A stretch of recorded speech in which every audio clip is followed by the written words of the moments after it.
Hi everybody, welcome to HRBS Construction. Okay, so topic है complete rate analysis of rebar यानी कि reinforcement steel work. यहाँ पे मैं एक बात क्लियर कर दूँ आपको कि कंप्लीट रेट एनालिसिस किसी का नहीं हो सकता 100%, यानी कि 99% तक भी नहीं हो सकता, 98 भी नहीं हो सकता। कभी कभार बाय चांस कोई ज़बरदस्त और निहायत ही होनहार शार्प ब्रेन आया तो वो 98 99 तक पहुंचा सकता है, लेकिन नॉर्मली 95 90 तक हम लोग रेट एनालिसिस कर लेते हैं। मगर रेट एनालिसिस के पीछे का जो रीज़न है वो ये है कि हमको अंदाज़ा लग जाए, है ना, अंदेशा हो जाए कि कितना जाने वाला है और कितना आने वाला है। वो आने जाने में ज़्यादा और कम हो सकता है, क्यों नहीं हो सकता? हो सकता है अगर आप उस लेवल के नहीं हैं मैनेजमेंट में तो, लेकिन रेट एनालिसिस हमको बता देगा कि लगभग कितना जाएगा और कितना आएगा। ओके, और ये रेट एनालिसिस आप कितनी भी कर लें, लेकिन अगर दूसरे फैक्टर्स हैं जिनके ऊपर आप अगर ध्यान नहीं दिए तो फिर मतलब ये रेट एनालिसिस करना उतना फ़ायदेमंद नहीं होगा, है ना। तो वो सब में और किन किन चीज़ों में ध्यान दिया जाता है वो हम लोग बाद में कवर करेंगे।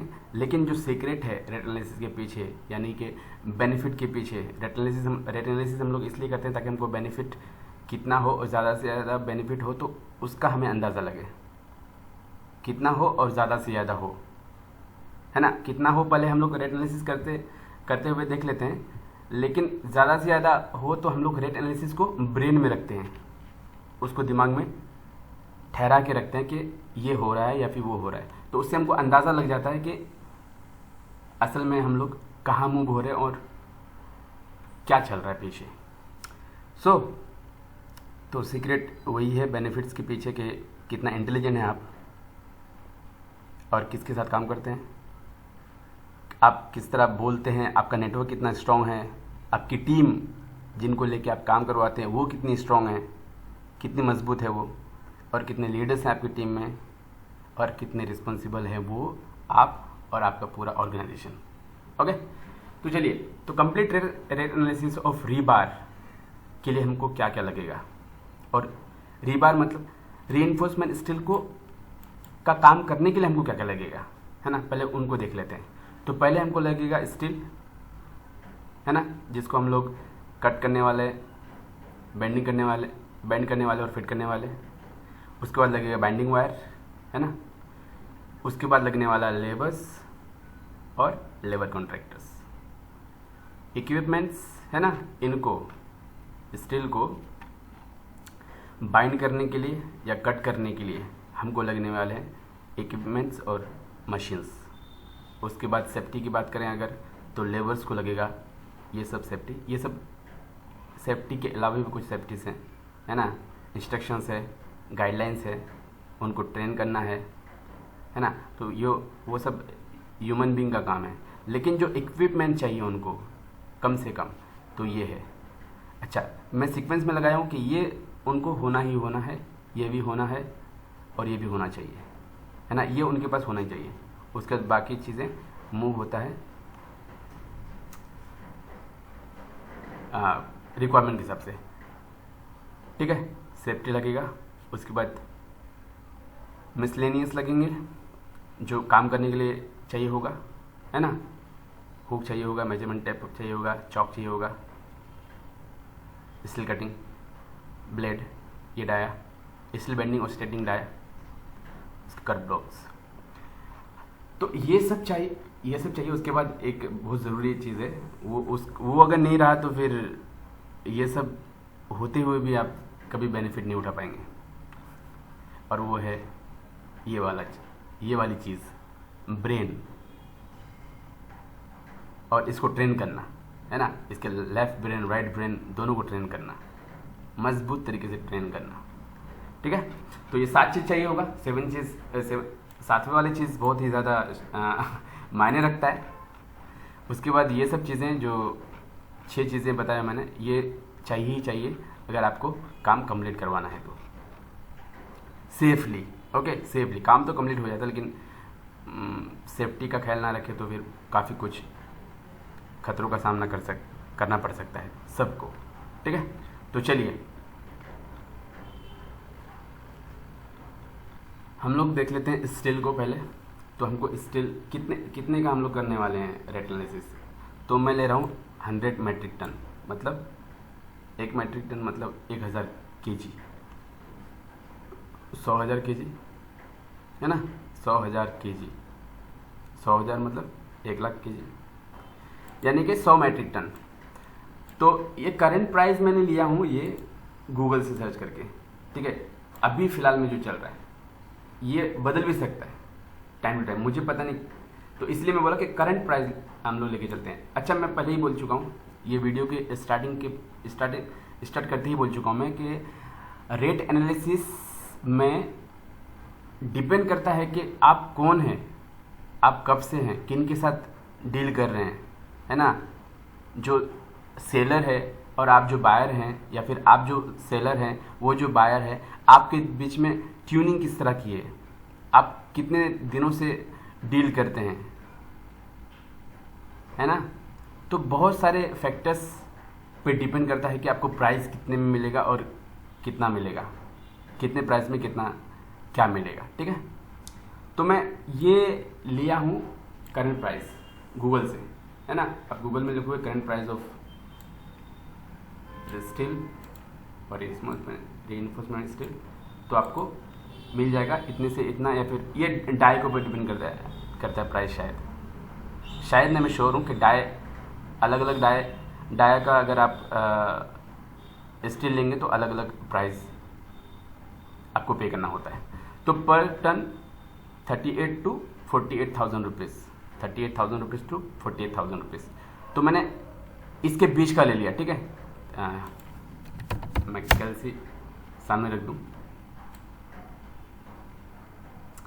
तो इसके बीच का ले लिया। ठीक है, इसके बीच का, तो इसके बीच का कितना होगा 38, और इसको प्लस कर देंगे तो 43 से कुछ 43,000। कैसे उसके बीच का, किसी भी चीज़ के बीच का हम लोग अमाउंट किस तरह निकालते हैं। अगर 2 क्वांटिटी दिया गया है, उन 2 क्वांटिटी के बीच का जो अमाउंट हमको निकालना है, उसके लिए हमको दोनों को प्लस करना पड़ता है और डिवाइड बाय 2 करना पड़ता है। ठीक है, मैं वहाँ पे गलत लिख दिया, वो होगा 38,000 प्लस 48,000, है ना, डिवाइडेड बाय 2, है ना, 43 मिल गया मुझे। समझ गया आप, इन दोनों को प्लस करना पड़ता है ताकि इसके बीच का जो अमाउंट हो वो निकाला जा सके। तो मैंने बीच का अमाउंट निकाला। ठीक है, ऑन एन एवरेज। तो इसको अगर मैं इस हिसाब से चलूँगा 43,000 के हिसाब से चलूँगा पर टन, तो 100 टन मैट्रिक टन मुझे स्टील लगेगा। 100 मैट्रिक टन प्लस वेस्टेज हमको इंक्लूड करना है, तो मैं 3% से लेके 5% के बीच का लिया। ये भी डिपेंड करता है कि प्रोजेक्ट क्या है, कितना है, कहाँ का है ना, उस पर भी डिपेंड करता है कि, और वर्कर किस तरह के हैं, काम कौन कर रहा है, कॉन्ट्रैक्टर कौन है ना, उसकी पास्ट हिस्ट्री क्या बता रही, तो उस पर डिपेंड करता है कि वो वेस्टेज कितना करेगा। लेकिन मैं 3% से लेके 5% के बीच का लिया। ठीक है, 4%। कैसे निकालते हैं बीच का,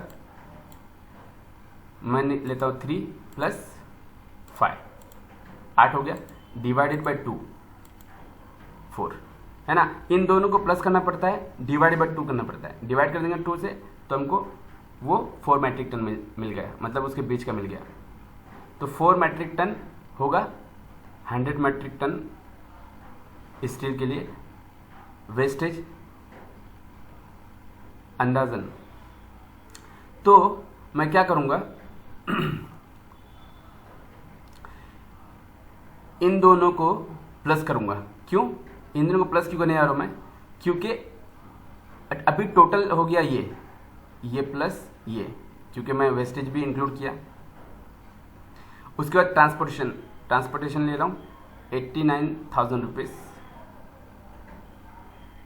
क्यों, क्योंकि मैं पर टन 891 के हिसाब से लिया 1 टन का। लेकिन ये भी वेरी हो सकता है, ये भी डिपेंड करता है कि आप कहाँ से माल मंगा रहे, है ना। ये स्टील कहाँ से आ रहा है, डिस्टेंस कितना है, और किन से सर्विस ले रहे हैं आप, रिलेशनशिप क्या है, वगैरह वगैरह वगैरह वगैरह। मतलब आप इस बात को दिमाग में रखिए कि रेट एनालिसिस आप अपना खुद का उसी वक्त कर सकते हैं जब आप खुद के डीलर को दिमाग में रख के करेंगे। ठीक है, अभी मैं ओवरऑल ले रहा हूँ, मतलब मैं एक स्ट्रक्चर ले रहा हूँ ताकि इससे आपको अंदाज़ा हो जाए कि रेट एनालिसिस होगा कैसे और किस तरह करते हैं। ठीक है, तो ट्रांसपोर्टेशन के लिए इतना लिया मैंने, और टोटल क्वांटिटी कितनी, ये प्लस करके ये जो टोटल क्वांटिटी 100 मैट्रिक टन, उसमें 4% मैट्रिक टन मैंने क्या किया, ऐड किया, तो 104 है ना, 104 मैट्रिक टन हो गया। तो इसका प्राइस मैं 43,000 के हिसाब से लगाऊंगा, है ना। इसके बीच का जो अमाउंट लिया मैंने वो 43,000 रुपीज़ लिया, तो 43,000 रुपीज़ मल्टीप्लाई बाई ये, तो आ जाएगा मेरे पास ये वाला अमाउंट, है ना, ये वाला। उसके बाद ये वाला अमाउंट मैंने यहाँ पे रख दिया, है ना।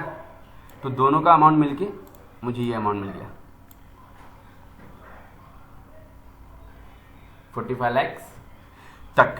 तो मैं वापस रिपीट करता हूँ, मैंने प्राइस का रेंज लिया, उसके बीच का मैंने एक अमाउंट लिया पर टन के लिए।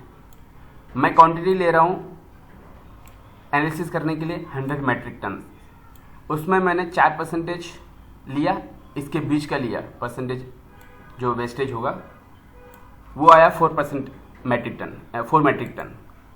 उतना मैट्रिक टन वेस्ट हो सकता है, वेस्टेज अलाउड है। उसके बाद इसको मैंने ऐड किया टोटल क्वांटिटी निकालने के लिए, है ना। टोटल क्वांटिटी इतना लगेगा मुझे, वेस्टेज और रियल वाला अमाउंट, रियल वाला मैट्रिक टन क्वांटिटी के साथ ऐड करके। उसके बाद ट्रांसपोर्टेशन का मैंने अमाउंट यहाँ डाला, है ना, ट्रांसपोर्टेशन का लाने का जो खर्चा आपके साइट तक, तो ये मिला के मैंने ये अमाउंट यहाँ पे डाला, तो 45 लाख तक आता है ना, 45 लाख 61। तो मतलब लगभग 45 लाख आप दिमाग में रख दिए। उसके बाद आगे चलते हैं, बाइंडिंग वायर्स लेते हैं। बाइंडिंग वायर में 50 kg से ऊपर अगर लेते हैं तो आपको 52 रुपीज़, 52 रुपीज़ टू 58 रुपीज़ के बीच का अमाउंट में ही मिलेगा। अच्छा, मैं बोला कि ये डिपेंड करता है कि किससे आप ये ले रहे हैं स्टील, है ना। उसके बाद मैंने ये केजी में, तो ये टन में कितना होगा, 1 kg का इतना, तो 1000 kg का इतना, 1 kg का इतना, तो 1000 kg का इतना। तो पर टन लेने के लिए मैंने ये अमाउंट यहाँ पे डाल के लिया हूँ, है ना। पर केजी के लिए तो ये है पर केजी, पर टन के लिए इतना रुपीस। ठीक है, अब क्वांटिटी ऑफ बाइंडिंग वायर कितना लगेगा। अब पहले ये देखने से पहले मुझे ये देखना पड़ेगा कि 1 मैट्रिक टन में कितना लगता है। हमारे पास कितने मैट्रिक टन बाइंडिंग वायर है, 100 मैट्रिक टन बाइंडिंग वायर है ना। अच्छा, मैंने 104 मैट्रिक टन पे नहीं लिया हूँ, मैं इस पे लिया हूँ बाइंडिंग वायर। तो 100 मैट्रिक टन में बाइंडिंग वायर जो लगेगा, उसको निकालने से पहले मुझे ये पहले पता लगाना होगा कि 1 मैट्रिक टन में कितना लगेगा। तो वो 1 मैट्रिक टन में जो मुझे बाइंडिंग वायर लगेगा, वो लगेगा 9 kg से लेके 13 kg के बीच में, 9 to 13 kg,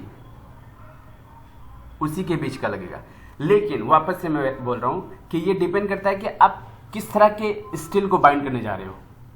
जो बाइंडिंग वायर की क्वांटिटीज है वो डिपेंड करेगा कि किस तरह का स्टील बाइंड होने जा रहा है, किस तरह के स्टील को हम लोग बांधने जा रहे हैं, टाई करने जा रहे हैं। ठीक है, लेकिन यहाँ पे हम लोग एवरेज लेके चल रहे हैं, तो उसी के साथ चलते हैं। 1 मैट्रिक टन में 9 to 13 kg, तो 9 to 13 kg के बीच का अगर हम लोग लेंगे तो क्या क्या लेना पड़ेगा मुझे, 9 को प्लस करना पड़ेगा 13 से, मुझे बीच का अमाउंट मिल गया 12, यानी कि 12 kg मिलेगा मुझे लेना। अच्छा नहीं, 9 + 13 22 डिवाइडेड बाई 2 11, है ना। मुझे 11 kg लेना होगा ऑन एन एवरेज हर एक टन के लिए। तो 100 टन है मेरे पास, तो 100 टन के लिए मुझे कितना लेना पड़ेगा, तो 1 टन के लिए 11, तो 100 टन के लिए 1100 है ना। 1100 का मतलब ही होता है मैट्रिक टन कितना, 1.1, कैसे, डिवाइडेड बाय 1000 है ना। तो 1.1 मैट्रिक टन मुझे लगेगा बाइंडिंग वायर। उसके बाद मैंने परसेंटेज भी सेम उसी तरह से लिया, इसके बीच का परसेंटेज मुझे कितना मिलेगा, 2 मिलेगा। क्यों, क्योंकि 1 प्लस 3 को प्लस कर 1 को 3 के साथ प्लस करके डिवाइडेड बाय हम लोग 2 करेंगे तो मुझे मिलेगा 2, ठीक है। तो उसका 2% जब हम लोग करेंगे तो मैट्रिक टन में मुझे इतना मिलेगा 22 केजी। तो 22 केजी को मैं 1100 केजी के साथ ऐड कर दूंगा तो मुझे ये अमाउंट मिल जाएगा, टोटल क्वांटिटी है ना। इतना मैट्रिक टन, उसके बाद इसको ऐड करेंगे वेस्टेज को, तो मुझे ये फुल मैट्रिक टन मिल गया टोटल, है ना। यानी कि 1122 केजी, हाँ 1122 केजी मतलब 1.122 मैट्रिक टन। तो इसके साथ मुझे इसके बीच के अमाउंट को करना पड़ेगा मल्टीप्लाई, तब जाके मुझे मिलेगा ये वाला अमाउंट, है ना। ऑन एवरेज अगर मैं लेता हूँ ये 52 और 58 के बीच का 55,000 आएगा, 52,000 रुपीज़ प्लस 58, अच्छा 52,000 rupees, oh no 52,000 rupees plus 58,000 rupees divided by 2, 55,000। तो 55,000 को मैं दूंगा ये वाले अमाउंट से मल्टीप्लाई करूंगा, तो इसको अगर मैं 1.11122 से मल्टीप्लाई करता हूँ तो मुझे 61,710 आता है ना। ये इसका अमाउंट यहाँ पे आएगा, इतना रुपया। उसके बाद ये ट्रांसपोर्टेशन का मैं बता दिया ना, ये डिपेंड करता है कि आप कहाँ से किससे ले रहे हैं। ये भी हो सकता है कि आप जब ये ले रहे थे उसी के साथ मंगा लेते ये स्टील, तो आपका ये बच जाता था। तो मैं इसको प्लस किया यहाँ पे रख के इसके साथ, तो मुझे ये मिला 62,000, है ना। तो मुझे बाइंडिंग वायर का मिल गया और स्टील का मिल गया क्वांटिटी 45 लाख, और यहाँ पे आएगा 62,000 रुपीज़ बाइंडिंग वायर के लिए, है ना। अब हम लोग आगे जाते हैं, बात करते हैं लेबर और लेबर कॉन्ट्रैक्टर की। अच्छा, यहाँ पे आप देख रहे हैं अमाउंट 45 लाख तक, यहाँ पे 62,000 तक। अब जब यहाँ पे आते हैं या लेबर कॉन्ट्रैक्टर या किसी भी चीज़ को, मतलब कहीं भी कुछ भी काम करवाना होता है, किसी भी चीज़ को करवाना होता है काम, किसी भी चीज़ का काम करवाना होता है, तो वो जो काम करवाना या फिर काम करना जो होता है ना, वो महंगा पड़ जाता है ज़्यादा। वो महंगा होता भी है हर जगह पे, क्योंकि इंसान की कीमत ज़्यादा है चीज़ों से। तो ये यहाँ पे भी वही होगा कि बारहवीं की मुर्गी और चारने की मुर्गी और बारहवीं का मसाला, ये चाराना, चारने की मुर्गी, चाराना मतलब 1 4 के साथ देंगे, ये 3 के साथ देंगे तो 12, तो 12 आना, और ये मसाला। तो कहने का मतलब ये है, चारने की मुर्गी 12 का मसाला मतलब ये है कि आपका जो ये हो गया ना, ये जो है ना चीज़ें ये चीज़ें आपका, वो चीज़ें जो है ना वो आपका काम करता है 30%, और बाकी 70% काम यहाँ से होता है ना। ये 30% काम कर सकता है। आप इसको ले लो, 30 में से आप इसको 20 ले लो, चलेगा, 25 ले लो, है ना, 20%, और ये हो जाएगा आपका 10%। समझ रहे आप? यानी कि आपका जो अमाउंट जाता है वो 20% और 10% यानी 30% तक इन चीज़ों में जाता है, और जो 70% होता है वो लेबर वर्क में जाता है, इंक्लूडिंग द इक्विपमेंट्स, है ना। और इंक्लूडिंग इक्विपमेंट्स भी नहीं हो तब भी चलेगा, क्योंकि इक्विपमेंट तो एक बार लगता है ना, एक बार लेना पड़ता है, उसके बाद फिर वो कवर हो जाते हैं कई सारे प्रोजेक्ट पे। लेकिन ये स्थिर रहता है ना। लेबर कॉन्ट्रैक्टर और कॉन्ट्रैक्टर, लेबर और लेबर कॉन्ट्रैक्टर, इसमें 70% अमाउंट आपका जाता ही जाता है और जाना भी चाहिए। तो यहाँ से आपको पैसा बचाना है और ये दोनों चीज़ों से पैसा बचाना है, तब जाके आपके रेट एनालिसिस का कुछ मतलब, कुछ फ़ायदा होगा। ठीक है, चलिए अब थोड़ा लेबर और लेबर कॉन्ट्रैक्टर के बारे में थोड़ा देख लेते हैं हम लोग। बारने की मुर्गी, ये बारने का मसाला, चारने की मुर्गी मैंने क्यों बोला, समझ गया आप? क्योंकि ह्यूमन बींग को लेके, जब इंसान को लेके आप काम करोगे या इंसान के साथ आप कोई काम कंप्लीट करोगे, तो उसमें इंसान की कीमत ज़्यादा है या इंसान के साथ काम करने की कीमत ज़्यादा है। इक्विपमेंट्स या सामान की कीमत कम होती है और कम है और हमेशा से है, हर काम में ना, ये सिर्फ इस काम में नहीं, ये स्किल वर्क के काम में नहीं, सॉफ्टवेयर में, हार्डवेयर में, है ना, मैकेनिकल में, आईटी में, हर जगह पे लॉ, रूल्स एंड रेगुलेशंस, है ना, मतलब दुनिया के हर फील्ड में ह्यूमन बीइंग की कीमत ज़्यादा होगी, उसके स्किल की कीमत ज़्यादा होगी, उसके मैनेजमेंट, उसके लीडिंग की कीमत ज़्यादा होगी। किससे? इक्विपमेंट से, जो सामान है उससे ज़्यादा। चलिए, इसमें लगेगा लेबर, और लेबर के टाइप होंगे यहाँ पे हेल्पर, बारबेंडर और फोरमैन। हेल्पर मतलब, हेल्पर वो जो सिर्फ हेल्प करने के लिए रिस्पॉन्सिबल है।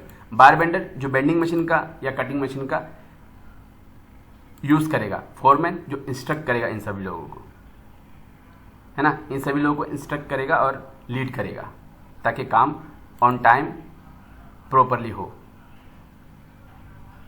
चलिए, तो करंट लेबर वेजेस, देखिए अलग अलग स्टेट जो होता है ना, अलग अलग रेट रखा हुआ है ना, और ये डिपेंड करता है। देखिए असल में असली जो गेम है, जो बिजनेस का जो असली गेम होता है, वो होता है पीपल मैनेजमेंट, लोगों को मैनेज करना। अगर वो आ गया, वो सीख लिया गया, तो फिर दुनिया में वही फिर जगमगाएगा, मुमकिन है। तो यहाँ पे मैं ले रहा हूँ स्टैंडर्ड टीम वर्क, है ना, मैं इसके हिसाब से चलूँगा। ये कम ज़्यादा हो सकता है, डिपेंड करता है कि कौन है, कितना एक्सपीरियंस है, कितने साल से, और किस तरह के लेबर्स हैं, किस तरह के बारबेंडर्स हैं, किस तरह का फोरमैन है ना, कितना स्किल है उसके अंदर, कितने टाइम से काम कर रहा है, कौन कितना जानता है, क्या जानता है ना, कौन कितनी रिस्पॉन्सिबिलिटी ले सकता है, उस पर भी डिपेंड करता है। लेकिन स्टैंडर्ड टीम के साथ अगर जा सके तो हम लोग ये रेट के साथ चल सकते हैं। फोरमैन के लिए ये लेते हैं और बारबेंडर के लिए इसके उसके बीच में का लेंगे तभी भी चलेगा, या फिर बारबेंडर के लिए ये ले सकते हैं। उसके बाद हम लोग जो लेबर है उसके लिए हम लोग इससे 5, है ना, लेबर के लिए हम लोग इस पर भी चल सकते हैं। 8 आवर्स का 500, 250 स्टैंडर्ड बोल रहा हूँ मैं। अच्छा, मैं स्टैंडर्ड इसलिए बोल रहा हूँ क्योंकि ये इसमें इंक्लूड रहेगा फूड और ट्रैवलिंग। वो कहीं भी रहता हो, वो कुछ भी खाता हो, उसका साइट पे आके काम करना और जितना काम दिया गया वो काम करना, वो होगा स्टैंडर्ड टीम और स्टैंडर्ड टीम वर्क। ओके, अब आगे चलते हैं। नंबर ऑफ हेल्पर कितना लगेगा? अच्छा, ये जो मेजरमेंट होता है, मतलब ये जो क्वांटिटी लेते हैं हम लोग 1 मैट्रिक टन का, तो उसमें 3 लोग लगते हैं, मिनिमम 3 लोग लगते हैं, है ना, 3 लोग लगते हैं। उसमें से 2 हेल्पर होता है और 1 बारबेंडर होता है। लेकिन यहाँ पे तो काम बड़ा है ना, स्टिल ज़्यादा, तो यहाँ पे हम लोग नंबर ऑफ हेल्पर रखते हैं 200 और बारबेंडर रखते हैं 100। लेकिन इनकी ज़रूरत नहीं है। अगर स्किल्ड लोगों को जमा कर रहे हैं और एक्सपीरियंस लोगों को जमा कर रहे हैं और काबिल लोगों को जमा कर रहे हैं, तो इनकी ज़रूरत नहीं, इतने लोगों की ज़रूरत नहीं। इतने लोगों से काम होगा, जल्दी होगा, लेकिन उनको रातों रात काम नहीं करवाना है ना, उनको रातों रात काम नहीं करवाना है, उनको बहुत ही जल्द काम नहीं करवाना है, और काम उतने ज़्यादा भी जल्दी नहीं हो सकता है। जहाँ बहुत ज़्यादा हो गया तो वहाँ पे ये सब स्टैंडर्ड के साथ चल सकते हैं, लेकिन हर जगह पे इतने की ज़रूरत नहीं होती।